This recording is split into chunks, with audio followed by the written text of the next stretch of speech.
Good morning students, मैं नीतू चौधरी स्वागत करती हूँ आपका अपने परिवार स्वाध्याय श्री में। तो कैसे हैं आप सभी?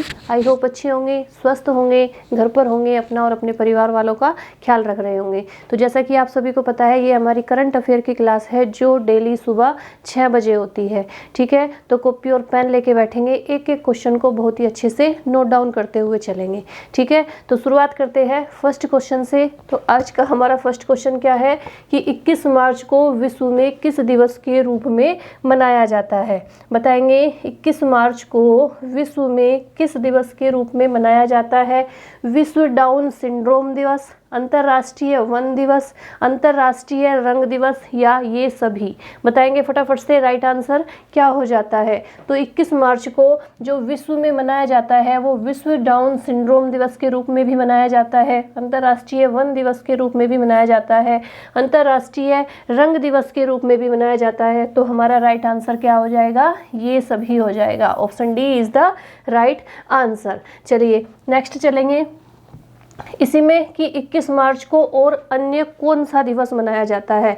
बताइए 21 मार्च को और अन्य कौन सा दिवस मनाया जाता है? इन तीनों दिवस के अलावा और कौन सा दिवस है जो 21 मार्च को मनाया जाता है?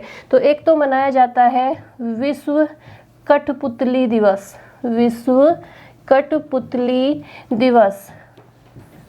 नोट डाउन करते रहिए मेरे साथ साथ।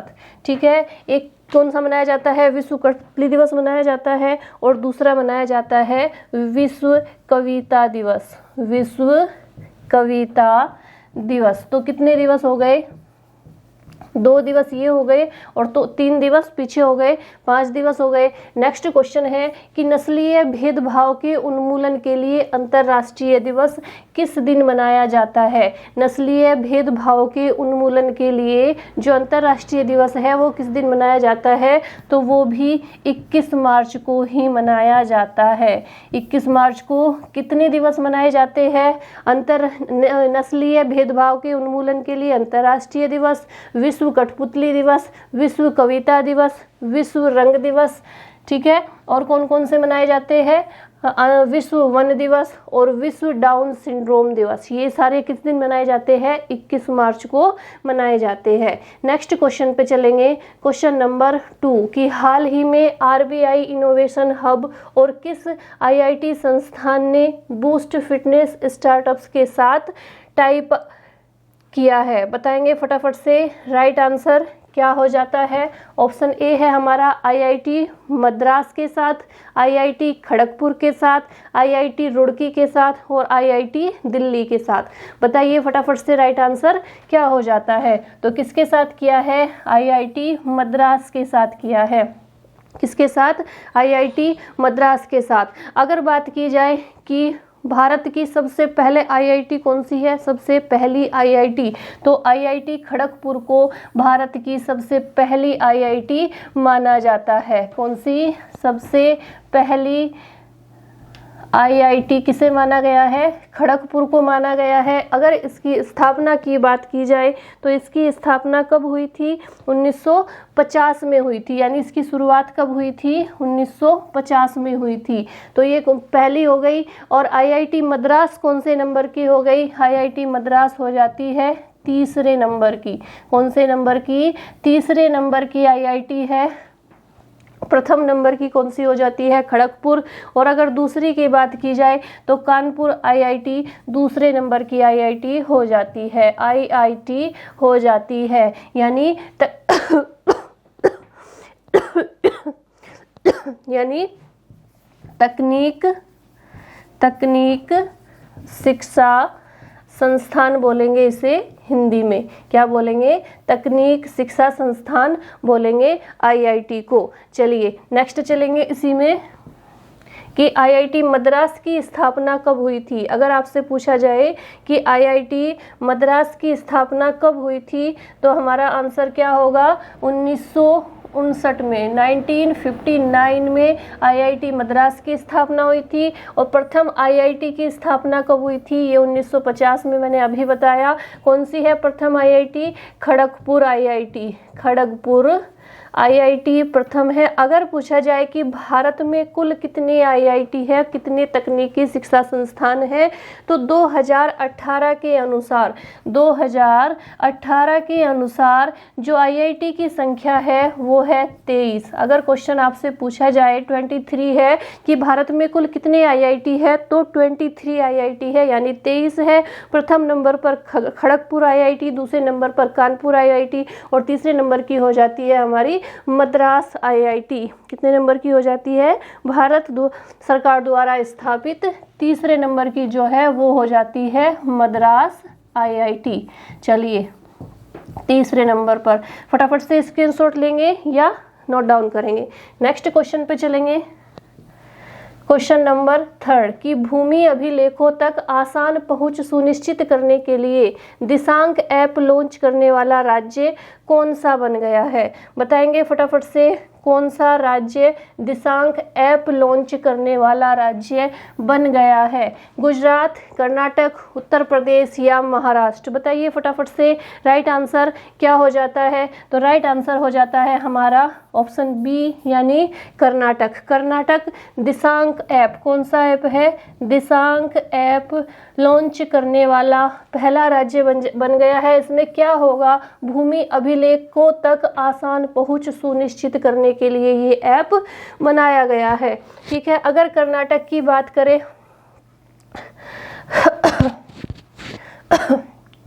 अगर कर्नाटक की बात करें तो कर्नाटक की जो राजधानी है वो क्या हो जाती है? बेंगलुरु हो जाती है।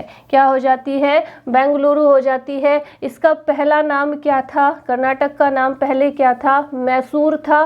क्या था? मैसूर। फिर इसका 1973 में नाम बदलकर क्या किया गया? कर्नाटक किया गया। कब किया गया? 1973 में इसे नाम दिया गया कर्नाटक। ठीक है, देख लीजिए यहाँ पर दक्षिण भारत का राज्य है कर्नाटक। क्या है? दक्षिण भारत का राज्य है। अगर बात की जाए गठन की तो 1956 में इसका गठन किया गया था। पुराना नाम क्या था? मैंने आपको अभी बताया, मैसूर था। और अगर राजधानी की बात की जाए तो बेंगलुरु यहाँ की राजधानी हो जाती है।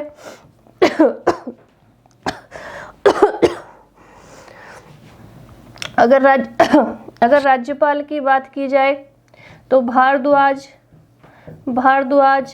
राज्यपाल हो जाते हैं। और मुख्यमंत्री की बात की जाए तो येदियुरप्पा यहाँ के क्या हो जाते हैं? बीएस येदियुरप्पा यहाँ के मुख्यमंत्री हो जाते हैं। और ये हंसराज भारद्वाज क्या हो जाते हैं? यहाँ के राज्यपाल हो जाते हैं। हंसराज भारद्वाज यहाँ के राज्यपाल हो जाते हैं। राजधानी बेंगलुरु है, पुराना नाम मैसूर है। 1973 में नाम दिया गया था कर्नाटक। अगर स्थापना की बात की जाए तो 1 नवंबर 1956 को इसकी स्थापना की गई थी। 1 नवंबर 1956 को इसका गठन हुआ था। उस समय इसका नाम क्या था? मैसूर था। और फिर 1973 में नाम बदलकर क्या कर दिया गया था? कर्नाटक कर दिया गया था। फटाफट से स्क्रीनशॉट लेंगे और फिर नेक्स्ट क्वेश्चन पे चलेंगे। चलिए नेक्स्ट क्वेश्चन है कि हाल ही में फ्लिपकार्ट हेल्थ ने अपना सीईओ किसे नियुक्त किया है? बताइए फटाफट से, हाल ही में फ्लिपकार्ट हेल्थ ने अपना नया सीईओ किसे नियुक्त करने की घोषणा की है? विजय कुमार को, प्रशांत झावेरी को, डॉक्टर जसपाल यादव को या संदीप शुक्ला को? बताएंगे फटाफट से राइट आंसर। तो जो नया सीईओ नियुक्त करने की घोषणा की है उनका नाम है प्रशांत झावेरी। क्या है उनका नाम? प्रशांत झावेरी है। फ्लिपकार्ट हेल्थ का मतलब क्या है? ऑनलाइन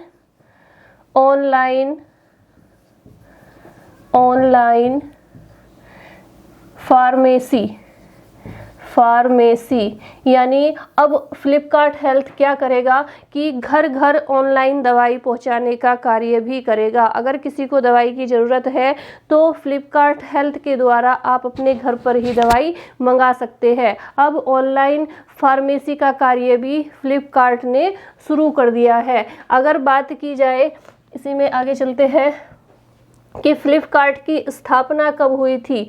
अगर बात की जाए कि जो फ्लिपकार्ट है इसकी शुरुआत कब हुई थी, तो फ्लिपकार्ट की शुरुआत हुई थी 2007 में। कब हुई थी? 2007 से फ्लिपकार्ट की शुरुआत हुई थी। ठीक है, अगर बात की जाए कि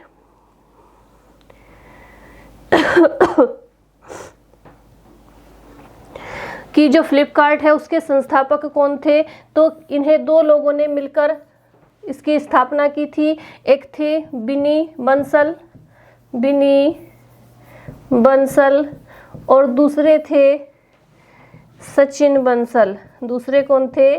सचिन बंसल। तो अगर इनकी संस्थापक की बात आए तो बिनी बंसल और सचिन बंसल इसके संस्थापक हो जाते हैं। अगर फ्लिपकार्ट के मुख्यालय यानी हेडक्वार्टर की बात आए तो फ्लिपकार्ट का जो मुख्यालय है वो कहाँ पर हो जाता है? बेंगलोर में हो जाता है। कहाँ पर हो जाता है? बेंगलोर में फ्लिपकार्ट का मुख्यालय हो जाता है। सचिन बंसल और बिनी बंसल इसके संस्थापक हैं और 2007 से फ्लिपकार्ट की स्थापना हुई है यानी शुरुआत हुई है। चलिए स्क्रीनशॉट लेंगे, फिर नेक्स्ट क्वेश्चन पर चलेंगे। नेक्स्ट क्वेश्चन क्या है कि हाल ही में भारतीय स्टेट बैंक ने किस शहर में इनोवेशन, इंक्यूबेशन और एक्सेलरेशन सेंटर स्थापित करने की घोषणा की है? बताएंगे फटाफट से किसने की है।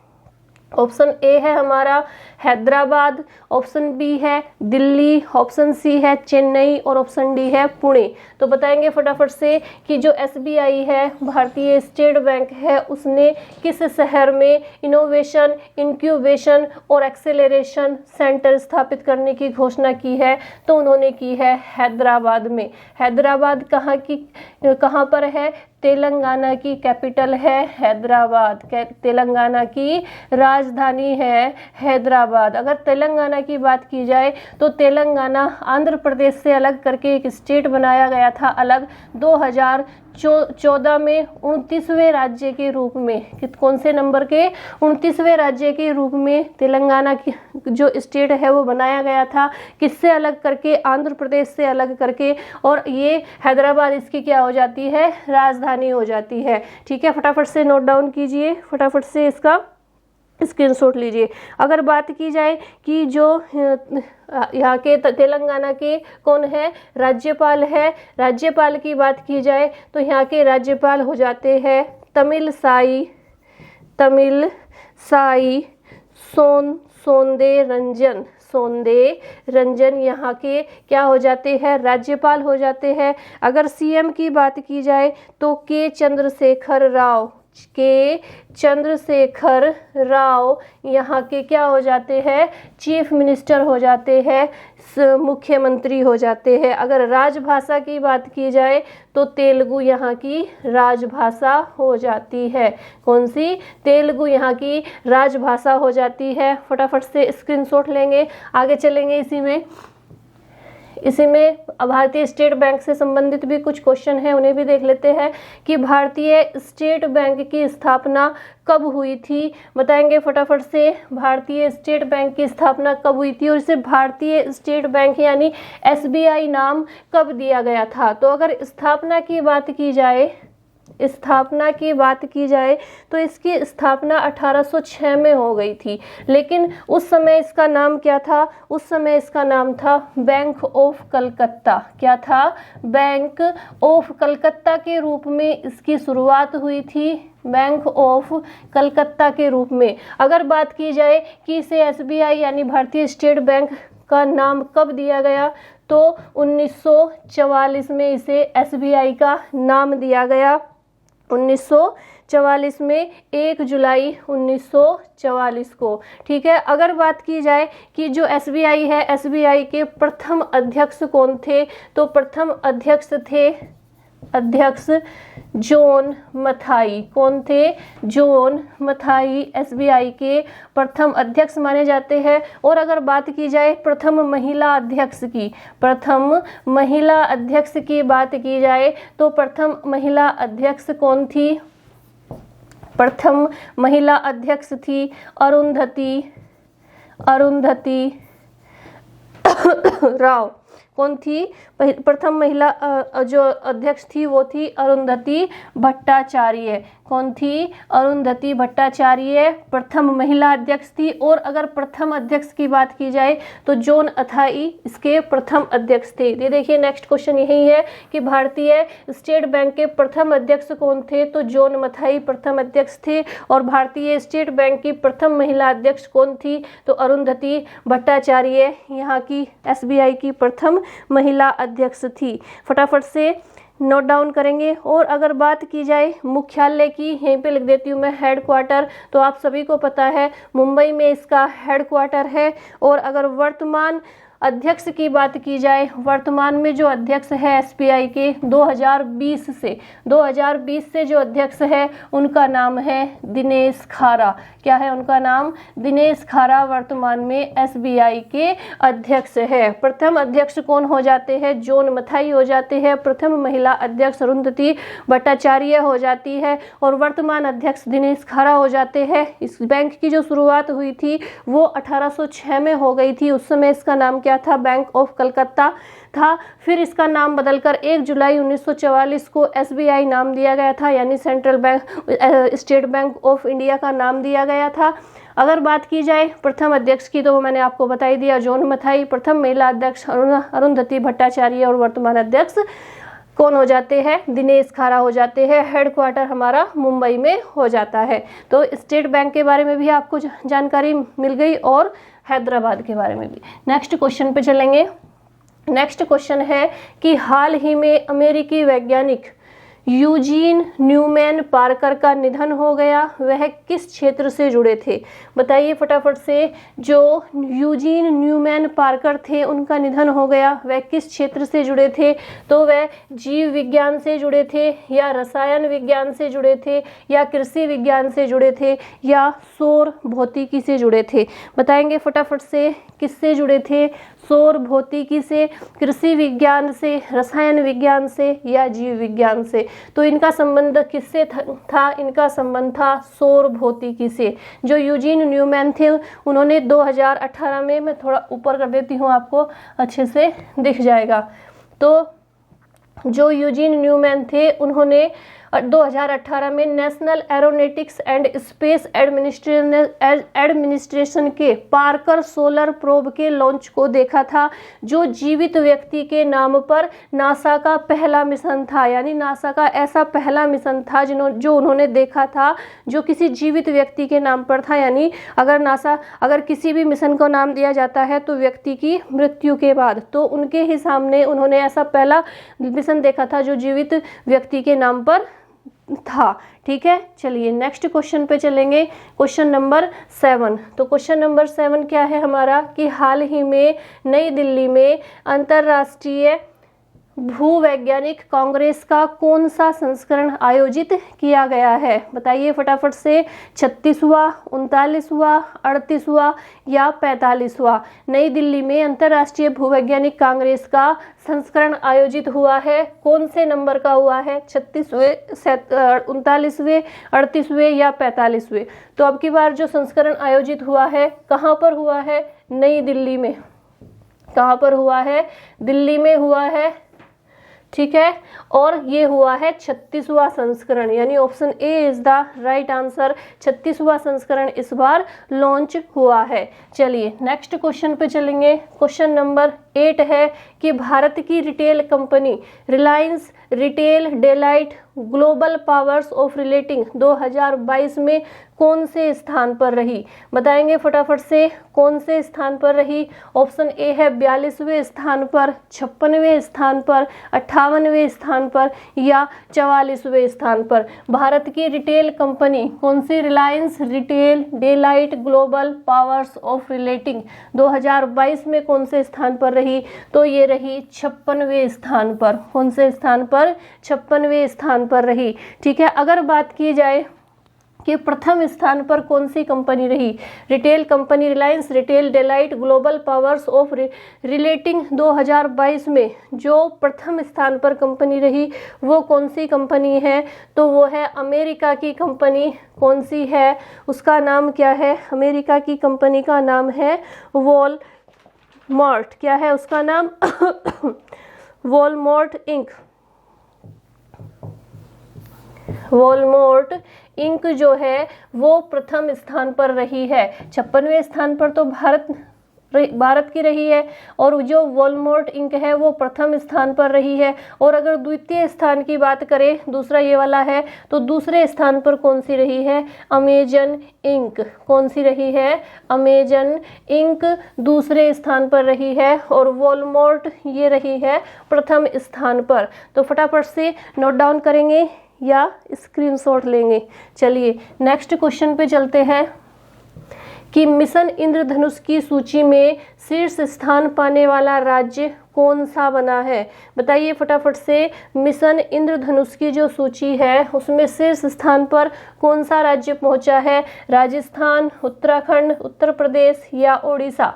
बताइए फटाफट से कौन सा राज्य शीर्ष स्थान पर पहुंचा है? तो राइट आंसर हो जाता है हमारा ओडिशा। यानी ओडिशा कौन से स्थान पर पहुंचा है? ये सबसे उच्च स्थान पर यानी प्रथम स्थान पर पहुंचा है ओडिशा। किसमें? मिशन इंद्रधनुष की सूची में। अगर बात की जाए कि ये जो मिशन इंद्रधनुष है ये है क्या, ठीक है, मिशन इंद्रधनुष क्या है, यानी मिशन इंद्रधनुष किससे संबंधित है? तो जो मिशन इंद्रधनुष है वो टीकाकरण से संबंधित है। किससे संबंधित है? टीकाकरण से। तो इसमें क्या होता है कि 2 वर्ष से ऊपर तक के बच्चे, जितने भी, कितने वर्ष से? 2 वर्ष से ऊपर तक के बच्चे और गर्भवती महिलाएं, बच्चे व गर्भवती महिलाओं को 90% टीकाकरण के लिए, गर्भवती महिलाओं के लिए 90% टीकाकरण की जो जिम्मेदारी है वो किसके अंतर्गत है? मिशन इंद्रधनुष के अंतर्गत है। एक होता है मिशन शक्ति। मिशन शक्ति की बात की जाए तो ये किस लिए है? ये लड़कियों और महिलाओं को जागरूक करने के लिए मिशन बनाया गया है। लड़कियों व महिलाओं को जागरूक करने के लिए इस मिशन की शुरुआत की गई है। एक आ जाता है मिशन इंद्रधनुष युद्ध अभ्यास। ये क्या था? सिर्फ मिशन इंद्रधनुष था। ये मिशन नहीं है, इसमें इंद्रधनुष आएगा। इंद्रधनुष युद्ध अभ्यास क्या है? ये भारत और किस देश के बीच हुआ? जो इंद्रधनुष युद्ध अभ्यास है वो भारत और किस देश के बीच हुआ? तो ये भारत और यूनाइटेड किंगडम के बीच। किसके बीच? यूनाइटेड किंगडम के बीच हुआ। कब हुआ था? 24, यहाँ पे लिख देती हूँ मैं, 24 फरवरी 2020 को। कब हुआ था? 24 फरवरी 2020 को इंद्रधनुष जो युद्ध अभ्यास है वो हुआ था। किसके बीच? भारत और यूनाइटेड किंगडम के बीच। अगर मिशन शक्ति की बात की जाए तो मिशन शक्ति, कंफ्यूज नहीं होना, मिशन इंद्रधनुष जो है वो टीकाकरण के लिए है। 2 वर्ष से ऊपर के जितने भी बच्चे हैं उनके टीकाकरण के लिए और गर्भवती महिलाओं के टीकाकरण के लिए 90% टीकाकरण की जो जिम्मेदारी है वो मिशन इंद्रधनुष के अंतर्गत आती है। जो मिशन शक्ति है वो मिशन शक्ति लड़कियों और महिलाओं को जागरूक करने के लिए है, और जो इंद्रधनुष अभ्यास है वो किस लिए है? वो यूनाइटेड किंगडम और भारत के बीच एक युद्ध अभ्यास है जो कब हुआ था? 24 फरवरी 2020 को हुआ था। चलिए फटाफट से स्क्रीनशॉट लेंगे या नोट डाउन करेंगे। नेक्स्ट क्वेश्चन पे चलेंगे। क्वेश्चन नंबर 9 के बाद हमारा आज का इतिहास का प्रश्न आ जाता है कि हड़प्पा सभ्यता की खोज किसने की थी? तो इसका आंसर आप लोग मुझे कमेंट बॉक्स में देंगे। मैं आपको ऑप्शन भी दे देती हूँ।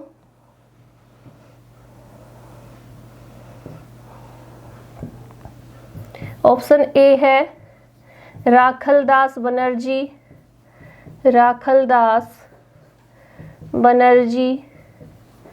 ऑप्शन बी है दयाराम साहनी।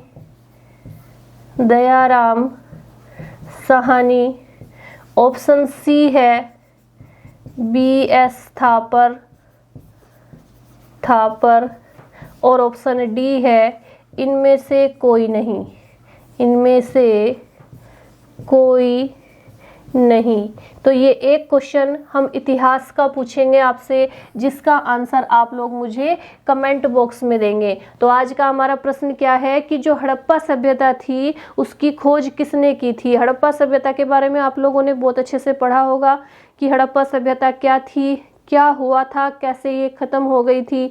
ठीक है, तो इसकी जो खोज थी वो किसने की थी। ऑप्शन हमारे यहाँ पर लिखे हुए हैं, राखलदास बनर्जी ने, दयाराम साहनी ने, BS थापर ने, या इनमें से कोई नहीं। आप लोग इसका मुझे कमेंट बॉक्स में आंसर देंगे। जो भी सबसे पहले आंसर देगा उसका नाम मैं क्लास के शुरुआत में ही लूँगी। ठीक है, तो आज के लिए इतना ही रखेंगे। कल की क्लास में फिर नए क्वेश्चंस के साथ मिलते हैं, अपने करंट अफेयर के नए क्वेश्चंस के साथ। एक एक क्वेश्चन की डिटेल आपको बताई जाती है, उस क्वेश्चन से रिलेटेड जो भी एक क्वेश्चन में कितने क्वेश्चन बन सकते हैं ये आपको बताया जाता है। ठीक है, अगर फिर भी आपको क्लास में कुछ कमी नज़र आती है, कंटेंट अच्छा नहीं है, क्वेश्चन अच्छे नहीं है, तो आप लोग कमेंट करके बता सकते हैं। लेकिन अगर आपको क्लास अच्छी लगती है और कि क्लास में जो क्वेश्चन है वो आपके पेपर में आने लायक है, तो वीडियो को शेयर जरूर कीजिए, चैनल को सब्सक्राइब कीजिए और कमेंट करके ज़रूर बताइए कि क्लास आपको कैसी लगती है। ठीक है, तो आज के लिए इतना ही रखेंगे। धन्यवाद। जय हिंद,